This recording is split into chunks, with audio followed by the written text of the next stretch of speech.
Sa isang matahimik na baryo sa baybayin, matatagpuan natin ang isang komunidad na puno ng sigla at samahan.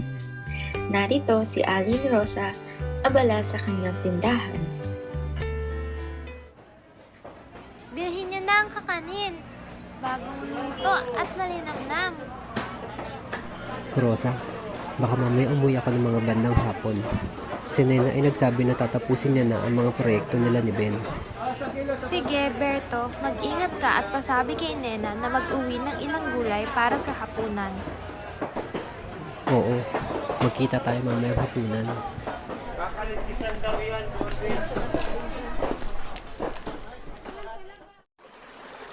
Sa ibang bahagi ng baryo, naghahanap si Nena ng inspirasyon habang si Ben ay abala sa pag-aaral ng topografiya ng kanilang lugar gamit ang drone na kanilang ginawa.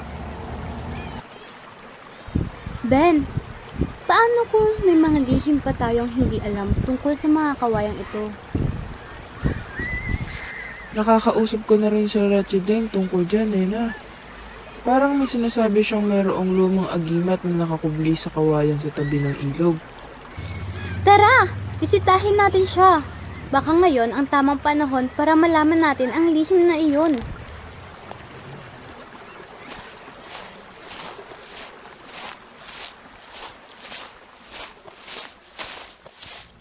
Aba, kayo pala, Batang Nena at Batang Ben. Ano ba ang maitutulong ko sa inyo sa ganitong gabi? Lola, gusto naming malaman ang tungkol sa sinasabi niyong agimat o lihim na taglay ng kawayan. Totoo po ba ito? Matagal ko nang inaasam na may mamumukadkad na bukod tanging kagalingan mula sa inyong henerasyon. Oo, may sinasabing agimat dito. Ngunit ang tunay na lihim ay kung paano nito binabago ang puso ng tao, gaya ng pagsusubok na darating. Anong pagsusubok, Lola? Kapag ang tubig at yamang partikular na kailangan ay nawala dahil sa mga pagbabago sa klima, muling magbubukas ang kawayan sa kanilang natatagong hiwaga upang iligtas ang naliligaw na komunidad. Ngunit kailangan ng pusilak na puso. Kinabukasan, isang hindi inaasahang kalamidad ang dumating. Bagyo na nagbunsod ng matinding pagbaha. Gising, Mang Berto! Ibang klase ang ulan, baka umapaw ang ilog. Rosa, kailangan nating lumikas kasama ang ibang mga pamilya. Ama, nakuha naming i-deploy ang drone para masubaybayan ang tubig.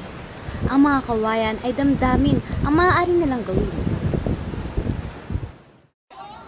Habang nagkakagulo, nakita nila mula sa taas ng drone ang hindi pangkaraniwang paghilos ng mga kawayan. Parang gumagapang ito. Tila bumubuo ng natural na harang laban sa umaapaw na tubig mula sa ilog. Nena, tignan mo to. Parang pumapagit na ang mga kawayan para harangin ang agos ng tubig. Tama ka, Ben.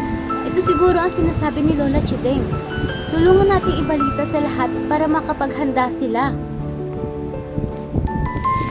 Tignan mo, Rosa, ang kawayan. Tila binabantayan tayo ng kalikasan.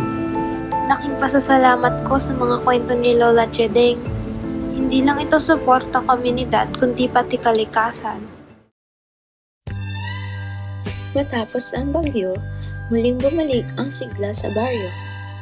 Ngunit ang nangyari ay nagsilbing paalala sa kanila ng halaga ng pagtutulungan at pag-aalaga sa kalikasan.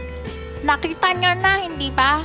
Ang tunay na agimat ng kawayan ay hindi lamang sa pisikal na proteksyon, kundi sa kakayahang buksan ng ating mga mata at puso. Salamat sa iyo, Lola Chideng. Ang nangyari po ay hindi namin malilimutan. Oo, ang teknolohiyang ginamit natin kasabay ng kababalaghan ng kalikasan, napakalaking bagay po.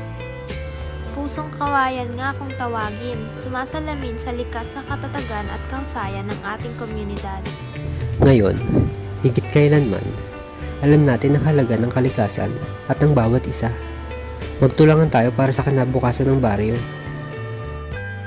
Sa likod ng bawat kawayan na itinatanim at pinatibay mula noon, natutunan ng baryo ang higit pang mahalagang aral ng buhay, ang pagkakaisa para sa isang layunin.